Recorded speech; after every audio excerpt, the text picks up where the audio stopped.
This is Gabe Cook with Debate Kansas City, coming to you to talk about the state's counter plan and federalism net benefit. Now, this is going to be one of the most popular counter plans on the topic this year, if not the most popular counter plan on the topic this year. And if you want to know a little bit more about counter plans, we included on this video blog post, just above this post, a 3-minute explanation on counter plans, and we'll probably be putting on some in-depth discussion about counter plans. I'm going to try to give you some additional information about counter plans, a little bit of background information, and then really focus specifically on the state's counter plan and the federalism net benefit / disadvantage. All right, the first thing that I want to get through is, what is the purpose? Why do you run a counter plan? What's the reason you introduce a counter plan into a debate round? Well, I think the easiest way to think of it is like this. The affirmative has their advantages. The negative has their disadvantages. And you try and weigh them against each other. Potentially, what the counter plan can do is it can allow the negative team to capture the affirmative advantages. Via the counter plan, in that little circle there, the counter plan can argue we do that. The counter plan sort of sucks up the advantages. Alright, the counter plan achieves the same thing as the affirmative. So, let's say that an affirmative team stands up and says we need to have food stamps. And they have all these great reasons why food stamps would be really good. Well, the negative can stand up and they can say, oh yeah, we have a state's counter plan, and the states can give out food stamps just as easily as the federal government. And then, oh wait, guess what? We've got this disadvantage that is specific to federal action and is not specific to state action. So you might have a disadvantage, for example, that says federal action on food stamps will destroy Barack Obama's focus and healthcare agenda. So you might argue the states can do your plan and get all the advantages of the affirmative.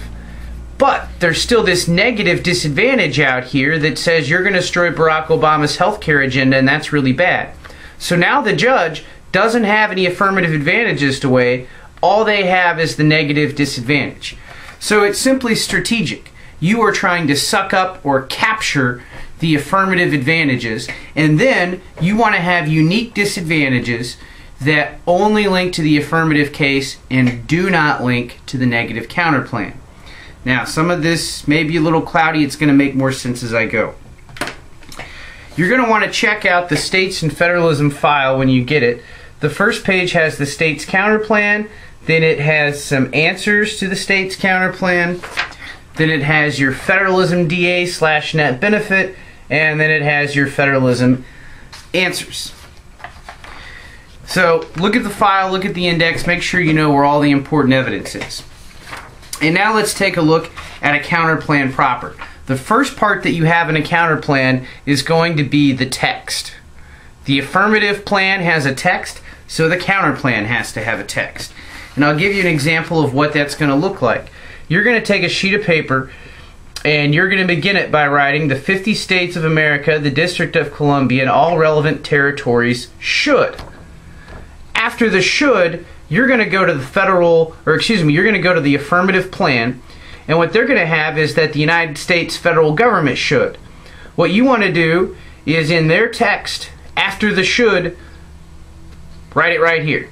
Alright? So they have the federal government doing something, you have the state governments doing it. And so every debate round, you're probably going to need a new sheet of paper.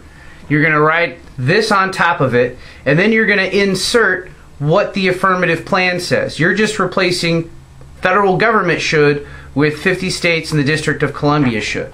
So you're going to write a new counter plan text every round that you run a counter plan. You use the affirmative text as the basis for your counter plan text. Simple enough. Now, what else is the counter plan going to have? Well, it's going to have an element called competition. This means that the counter plan competes with the affirmative plan.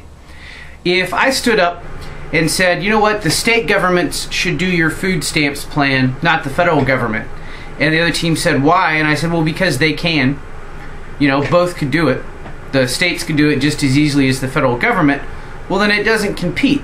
It doesn't give a unique reason to use the states over the federal government. You have to find a unique reason to use the states over the federal government. And that really comes down to net benefits. What makes the counter plan net beneficial over the affirmative plan? So look at the example I gave before. We say that the states are going to do the food stamp program instead of the federal government. And the reason we're doing that is because if the states do it, they won't mess up the current healthcare debate. They won't mess up the president's focus on healthcare. And so the counter plan is going to avoid a politics disadvantage. That becomes a net benefit. If the counter plan avoids some type of harm, that is a net benefit. Or maybe I have evidence that says the federal government is just really terrible at doing food stamps. They mess it up and the state governments are a lot better. Well, then I'm starting to prove the next element, which is solvency. You have to prove that the counter plan works.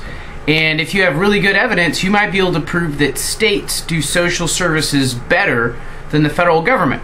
You can argue they're more local, they're more in touch. You can also argue that really the states are the ones that deliver a lot of the social services now anyway, so it makes more sense to have them do it.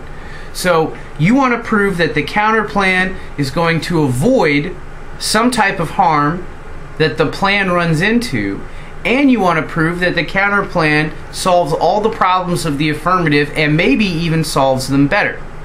Now, there's another issue that you can get into, another type of net benefit, and this is a net benefit that you can run with the counter plan every time you run it, which can also be run as a disadvantage, and that is the federalism net benefit. The federalism net benefit takes on the state role versus the federal role. And basically it's arguing that states have clearly defined roles, the federal government has clearly defined roles, and that the affirmative plan, when it has the federal government do a poverty program, that equals too much federal control. The plan has the federal government overstepping its bounds. Why is that bad? What happens when the federal government oversteps its bounds?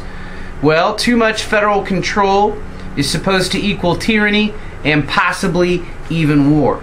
And the argument is that you need powerful small state governments so that the federal government doesn't become too powerful and too tyrannical.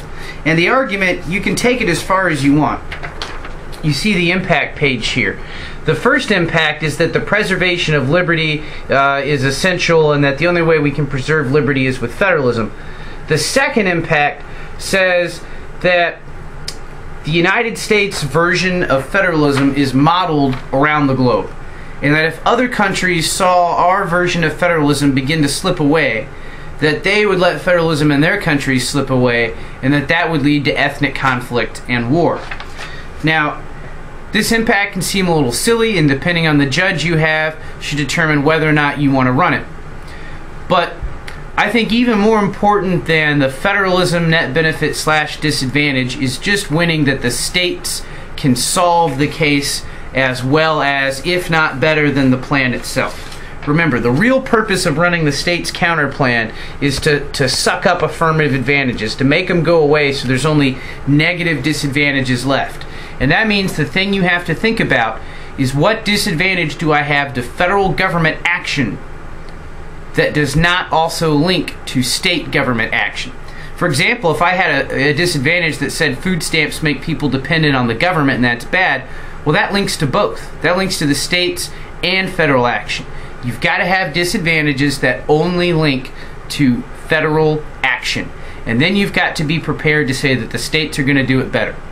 You can run that federalism net benefit as a disadvantage. Even if you don't have the counter plan, you can argue that the affirmative is too much federal power.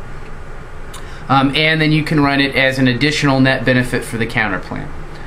Hope this was helpful. The state's counter plan is reasonably complicated, but if you know that you're just sucking up affirmative advantages, you can be very effective. Take care.